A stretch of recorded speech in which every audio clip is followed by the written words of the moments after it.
Humanity's obsession with building big hasn't stopped with the pyramids or the Great Wall. Today, we're constructing some of the most ambitious and expensive projects in history. Entire cities from scratch, power plants that could reshape civilization, even moon missions that feel like science fiction.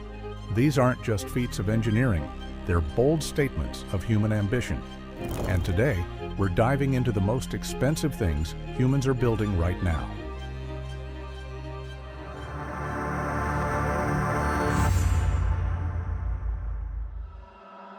Let's start in New York City, where the chaos of LaGuardia wasn't enough embarrassment, so officials turned their eyes toward JFK International Airport. The project? A colossal $19 billion redevelopment. Airports are the gateways to the world, and JFK is one of the busiest. But anyone who has flown through it knows, it felt like traveling through a relic. The redevelopment isn't just about slapping on a fresh coat of paint. This is a complete transformation. We're talking about new terminals, upgraded technology, faster security, and luxury woven into every square inch. The idea is to take JFK from a dated bottleneck into one of the most modern airports on Earth, the kind of place that screams, "Welcome to New York," instead of "Brace yourself for delays." Yet, $19 billion for an airport raises eyebrows. Airports rarely come in under budget, and the real question is whether passengers will actually feel that multi-billion-dollar difference when they're stuck in a line at 6 a.m. But symbolically, this project sets the tone. Even in the U.S., infrastructure is back in style, and the price tag is staggering. Hop across the Atlantic and you'll find another monumental construction, but this one isn't about moving people. It's about energy. The ITER Fusion Reactor being built in southern France has already eaten up $22 billion, and it's still years away from switching on. ITER is short for International Thermonuclear Experimental Reactor, but the bigger picture is simple: humanity's attempt to replicate the power of the sun on Earth. If ITER works, it could generate virtually limitless, clean energy. No fossil fuels, no dangerous greenhouse gases, just raw power from nuclear fusion. But building a star in a box is easier said than done. Thousands of scientists from all over the world are working on this one machine, with components shipped in from every corner of the globe. Its magnetic coils alone weigh more than jumbo jets, and the reactor itself is the size of a 10-story building. Skeptics argue that ITER is taking too long and costing too much, but if it succeeds, it could reshape civilization itself. It's not just expensive, it's the kind of project where failure isn't an option, because the payoff could literally power the future. From France, let's head to Indonesia, where they're doing something even more audacious, moving their capital city. The new capital, Nusantara, comes with a $35 billion price tag. Why build a whole new city? Because Jakarta, the current capital, is sinking, literally. Parts of it are disappearing underwater due to rising sea levels and over-extraction of groundwater. So the Indonesian government decided, forget fixing Jakarta, let's build an entirely new capital on the island of Borneo. Imagine the logistics. You need roads, bridges, government buildings, housing for millions, water systems, power plants, airports, all from scratch. Nusantara is meant to be a green city powered by renewable energy and designed with sustainability in mind. It's a bold move that few nations have ever dared, abandoning an old capital and starting over. The only question is whether people will actually move, because a city is more than concrete and glass. It's culture, identity, and history. Still, Nusantara might just become the most expensive game of SimCity ever played. Not to be outdone, Dubai is once again flexing its architectural muscles with the new terminal at Al Maktoum International Airport, also coming in at $35 billion.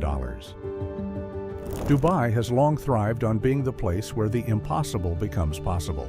The tallest tower, man-made islands, indoor ski slopes in the desert. But airports are Dubai's lifeblood. Emirates Airlines turned the city into a global hub, and the new terminal aims to cement that dominance. When completed, it's expected to handle up to 260 million passengers a year, dwarfing anything else on the planet. For comparison, that's almost the population of the entire United States passing through one airport annually. It's a monument not just to travel, but to Dubai's strategy of staying relevant in a world where oil alone won't sustain it forever. Of course, the irony is that this mega airport is rising at the very moment when environmentalists are questioning the future of aviation. Still, Dubai isn't betting small. It never does. Meanwhile, in Egypt, another country is moving its capital. The current one, Cairo, has been bursting at the seams for decades. With more than 20 million people, Cairo is one of the most congested cities on Earth. The solution? A brand new administrative capital in the desert with a mind-bending $58 billion price tag. This new city, often called the New Cairo, is designed to host government offices, ministries, foreign embassies, and eventually millions of residents. It's an audacious attempt to pull people out of overcrowded Cairo and spread development eastward. The project includes skyscrapers, smart city technology, artificial lakes, and one of the tallest towers in Africa. But critics argue it's less about solving Cairo's problems and more about creating a glitzy showcase. After all, moving government workers doesn't fix poverty, unemployment, or traffic. Yet Egypt is pressing ahead, convinced this city will redefine the nation's future. But if you really want to see where money meets the stars, look no further than NASA's return to the moon. The Artemis program is projected to cost an astonishing $93 billion by the mid-2020s. Think about that number for a second. Nearly $100 billion to send humans back to the lunar surface half a century after the Apollo missions.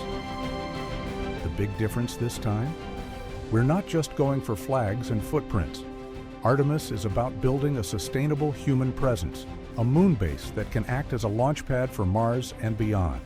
NASA wants to send the first woman and the first person of color to the moon, plant long-term habitats, and begin mining resources like lunar ice.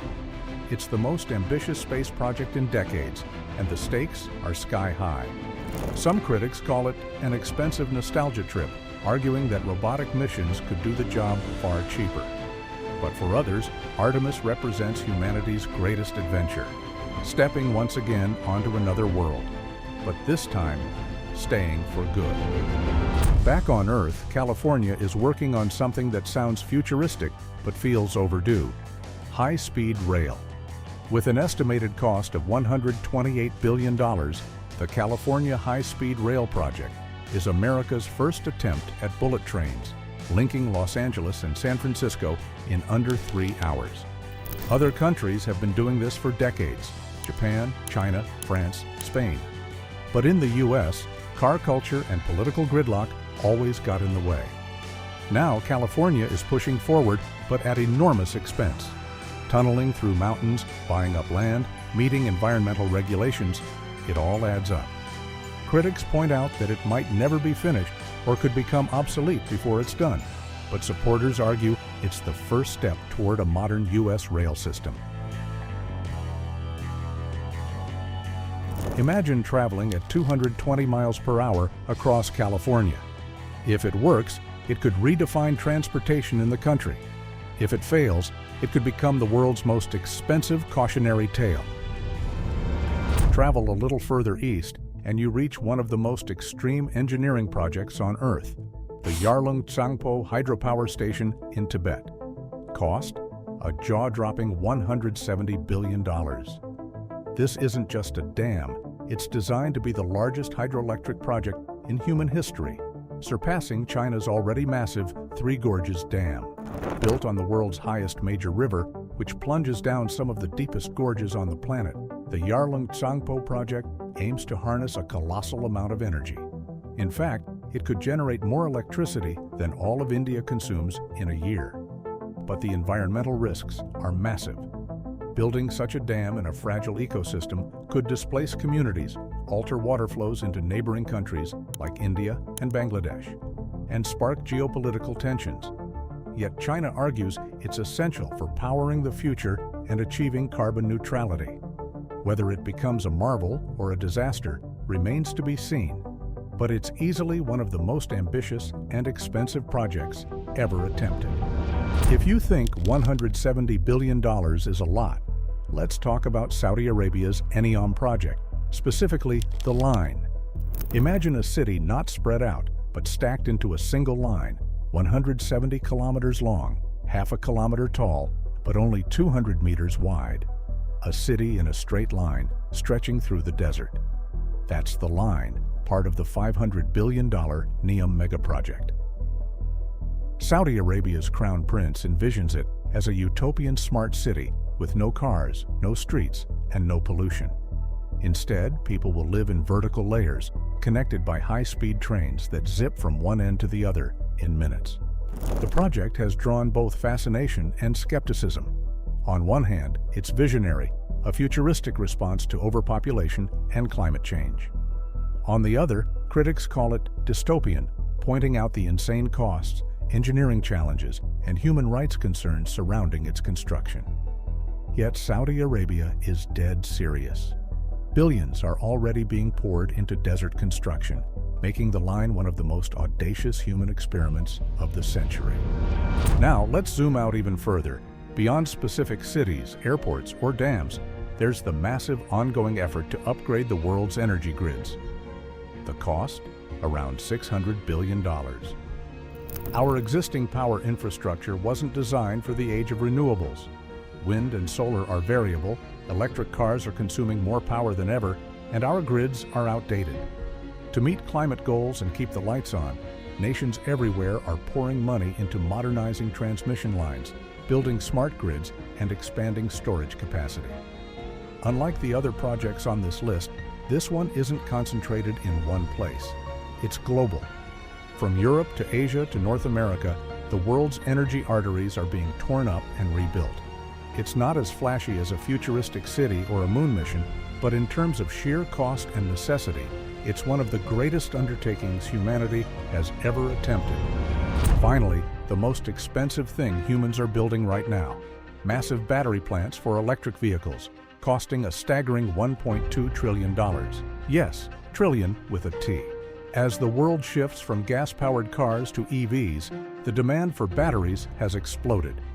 Automakers and governments are scrambling to build gigafactories, massive industrial complexes churning out lithium-ion cells by the billions. These plants aren't just factories, they're the backbone of the green revolution. Without them, the EV transition stalls. The costs are spread across continents, with plants in the US, Europe, China, and beyond. The scale is unlike anything we've seen in manufacturing since the early days of the oil industry. But it's also a race against time. Supply chains for lithium, nickel, and cobalt are already strained, and the environmental impact of mining those resources is immense. Still, governments and corporations alike are betting big, convinced that batteries are the new oil. And when you look at this list, airports, reactors, new cities, dams, railroads, lunar missions, grids, and batteries, you start to see a pattern. Humanity is at a turning point. We're not just building monuments to power and prestige anymore. We're building things that could decide the future of our civilization, how we live, how we travel, how we get energy, and even how we survive as a species. The price tags are astronomical, yes, but so are the stakes. Because whether it's a $19 billion airport or a $1 trillion battery industry, all these projects are humanity's way of saying one thing: we're not done dreaming big. Not yet.